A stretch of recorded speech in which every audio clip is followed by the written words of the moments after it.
Pozdrav svima, dobrodošli u moj novi video. Danas nam pravim slatko, a to je oblande. Znači, ovaj način pripreme nije uopšte težak, da kažem, jednostavan je. Ne znam da li ste vi pravili oblande sa tanahalvom, bijelom čokoladom. Ukoliko niste, ja vam preporučujem od srca da to pokušate, da napravite, da probate, jer je zaista odličan. Ovdje imam jednu dublju šerpu, tavu kako hoćete nazovite. Imam znači jedan paket oblandi, 12 kašika tople vode, 10 kašika šećera i čokolada za kuhanje. Ja sam u ovom slučaju uzela bijelu, vi naravno ukoliko nemate bijelu možete uzeti crnu. I ovaj 250 grama margarina, jel 250? Nešto ne vidim. Jeste, 250 grama margarina. Znači jednostavan je način pripremi, brz, lagan, pa eto, sad pogledajte i pratite svaki moj korak. Znači prvo ćemo da dodamo ovaj margarin ili ti ga puter, kako god želite nazovite. Meni je sasvim svejedno. Znači bolje da isječete ovako.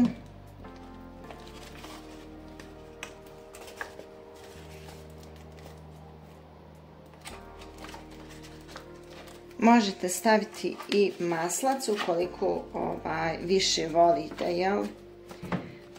Ali eto, u pravi recept ovog kolača ide margarin. Ovdje ćemo toplu vodu ovako da istresemo i odmah će nam se brže da rastopi margarin.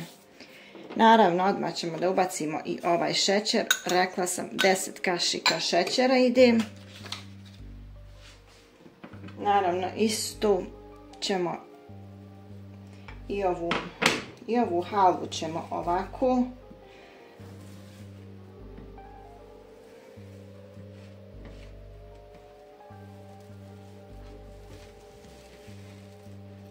Nisam rekla halvi, imam ovdje 250 grama.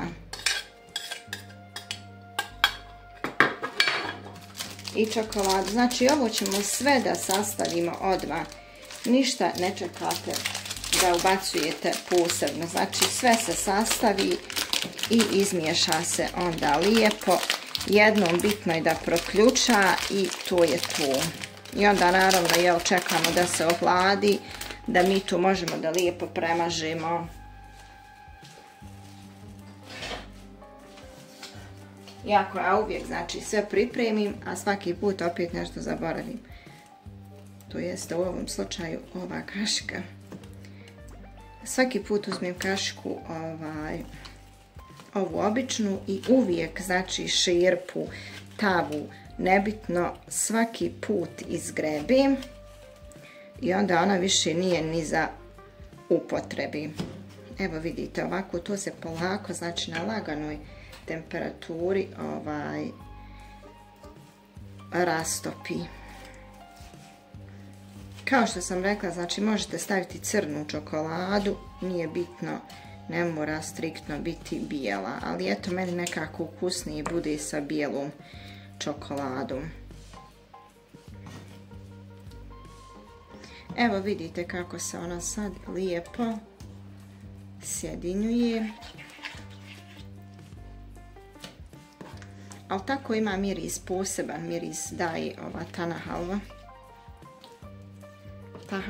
Tanahalva, kako hoćete. Neko kaže jedno, neko kaže drugo. U suštini meni je to sve isto.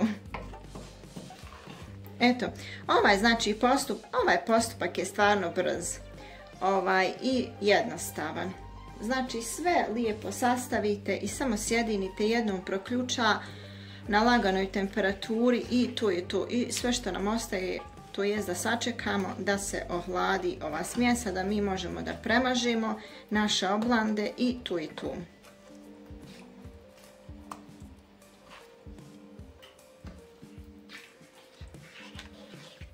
Samo je bitno ovako da miješate da vam ne zagori. Ali pazite naravno u koju šerpu, koju tavu, nebitno gdje stavljate, da vam ne zagori, ne zalijepi. Najbolje ovako konstantno miješati da vi to budete sigurni da je to sve ok.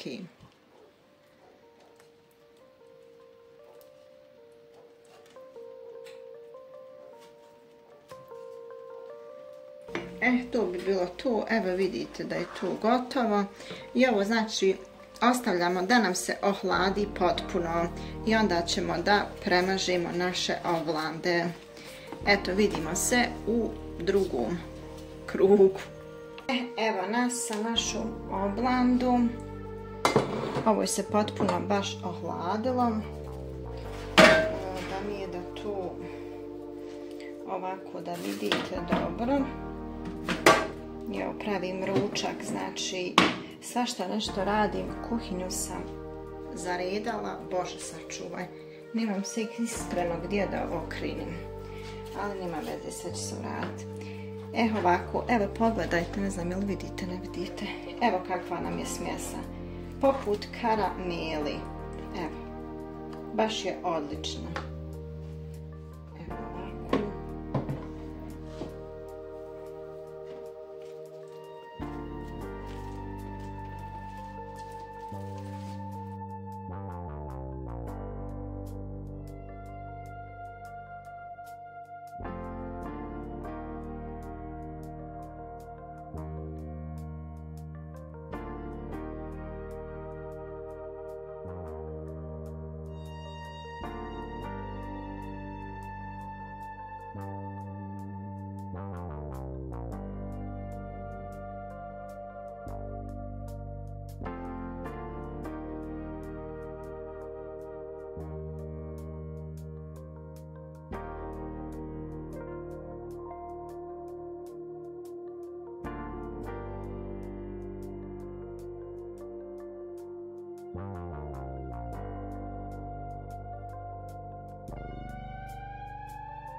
I zadnja kora.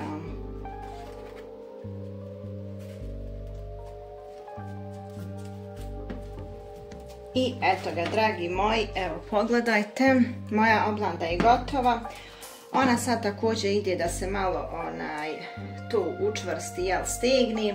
I kad nam bude naravno presjek ovi oblande, ja ću vam također snimiti ili slikati, svejedno, da vi to vidite kako izgleda. Eto, ostavit ću vam opis ispod videa, naravno. Eto, ukoliko vam se svidio ovaj recept, lajkajte, ostavite mi neki komentar, pretplate se ukoliko niste. Naravno, ukoliko želite, sve je besplatno, to je najbitnije. A mi se opet vidimo uskoro u nekom drugom novom videu. Ja vas sve pozdravljam, budite mi zdravi, sretni, veseli, nasmijani. Do sljedećeg viđenja. Ćao!